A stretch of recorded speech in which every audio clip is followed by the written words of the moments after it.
Magandang gabi ulit sa inyo sa mga nakikinig. May isang paksa pa tayo bago matapos ang araw na ito.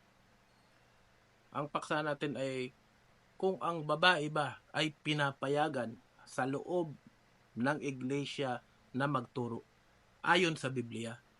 Sapagkat wala na tayong ibang papaniwalaan ngayon tungkol sa kaligtasan ng ating kaluluwa kundi ang Biblia. Biblia lamang, kumpleto na yan para sa kaligtasan ng ating kaluluwa. Huwag na tayo maghanap ng kung ano-anong ibang mga aklat. Sa mga nagtatag ng kanya-kanyang mga relihiyon ngayon, marami na ang babaeng nagtuturo. Kasi ano ang katwiran? Discrimination daw. Yan ang plano ng tao. Pero pakinggan naman natin kung ano ang iniutos ng Diyos dito sa Biblia. Hindi na ako magpapaligoy-ligoy pa. Kaya kailangan malaman ito ng bawat isa sa atin. Sa aklat ng unang Timoteo. Basahin natin sa aklat ng unang Timoteo 2:11. Ganito ang mababasa natin. Ganito ang sinasabi ng Biblia. Ang babae mag-aral na tumahimik na may buong pagkapasakop. Ngunit hindi ko ipinahihintulot na ang babae ay magturo ni magkaroon ng pamumuno sa lalaki kundi manahimik. Yan ang iniutos ng Diyos sa kanyang plano sa kanyang iglesia. Siyempre, siya ang tatag ng iglesia. Siya ang authority kung ano ang dapat gawin sa loob ng iglesia. Sapagkat ang iglesia ay siya ang ulo ng iglesia. Ang iglesia ay ang kanyang katawan. Siya ang authority. Siya ang nagtatag, siya ang masusunod sa loob ng kanyang iglesia. Kapag hindi sumusunod, hindi niya katawan yan, tatag ng tao yan, yan ay nasa labas sapagkat isa lang ang katawan ni Kristo. Kaya kapag kayo ay papasok sa mga kung ano-ano mang relihiyon, na pagpasok ninyo sa simbahan ay babae na ang nakatayo na nagtuturo, umalis na kayo dyan. Walang kaligtasan dyan. Sayang ang gastos ninyo, ang pag-abuloy ninyo dyan. Umalis na kayo automatic. Sa linggo darating o kung anong araw ng pagsamba, babae ang nagtuturo, wag na kayong umattend. Makinig na lang kayo sa akin.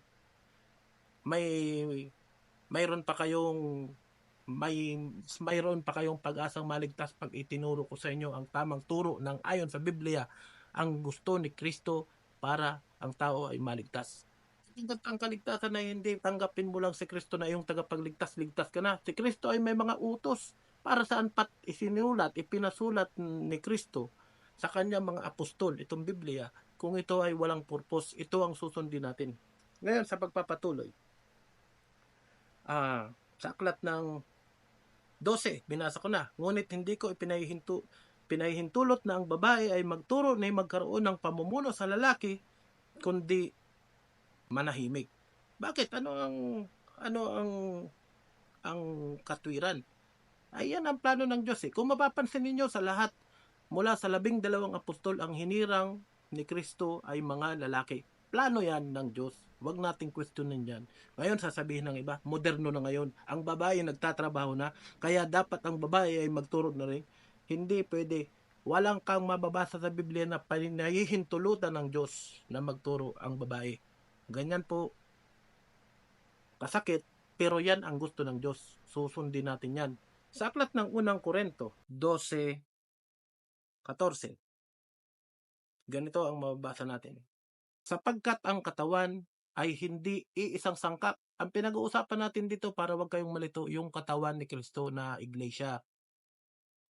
Unang dito sa aklat ng unang Korento chapter 12 verse 14. Sapagkat ang katawan ay hindi iisang sangkap, kundi marami. Kung sasabihin ng paa, sapagkat hindi ako kamay, ay hindi ako sa katawan. Hindi nga dahil dito'y hindi sa katawan. At kung sasabihin ng tainga, sapagkat hindi ako ang mata, ay hindi ako sa katawan. Hindi nga dahil dito'y hindi sa katawan. Kung ang buong katawan ay pawang mata, saan naroon ang pakinig? Kung ang lahat ay pawang pakinig, saan naroroon ang pangamoy? Datapat ngayon inilagay ng Diyos ang bawat isa sa mga sangkap ng katawan ayon sa kanyang minagaling. Naunawaan po ninyo? Basahin na lang po ninyo. Ang sinasabi doon sa talatang yun, inilagay ng Diyos ang bawat isa ayon sa kanyang minagaling. Kaya minagaling ng Diyos na ilagay ang lalaki para magturo. Yun ang plano ng Diyos. Huwag nating babaguhin yan ang nakasulat. Kung ano yung kautusan ni Kristo noong 1st century hanggang ngayon, yun ang gagamitin panukat sa ating kaluluwa para maligtas. Huwag niyong isipin na porket may mga internet na, moderno na, nagbago na ang standard ng panukat sa tao para tayo ay hatulan. Nagkakamali kayo. Hindi po ganon. Kung paano hinatulan yung mga nauna, ganon din tayo. Kaya nga pinakakalat ito lahat. Kinakailangan makaabot sa lahat ng salita ng Diyos para sa paghuhukom ay mailigtas ang mga tao. Na doon sa unang paksako, nakakaunti ang maliligtas, yun naman ang sinasabi ni Kristo. Hindi yun ayon sa akin. Sa pagpapatuloy, ay nilalagay tayo dyan. Kung ang babae ay pwede naman gumawa ang babae. Maraming gawain sa church na pwede ang babae. Wag lang siyang magkaroon ng pamumuno sa lalaki. Ito pa ang talata. Kung hindi dinedegrade ang babae, ito ang plano ng Diyos sa kanyang katawan, sa kanyang iglesia. Yung mga relihiyon na gawa ng tao, ang founder ang tao, pwede naman niyang gawin kung anong gusto niya sa kanyang itinatag na relihiyon, kung anong gusto niya. Pero hindi yan ang maliligtas. Sigurado yan ay hahatulan ng Diyos.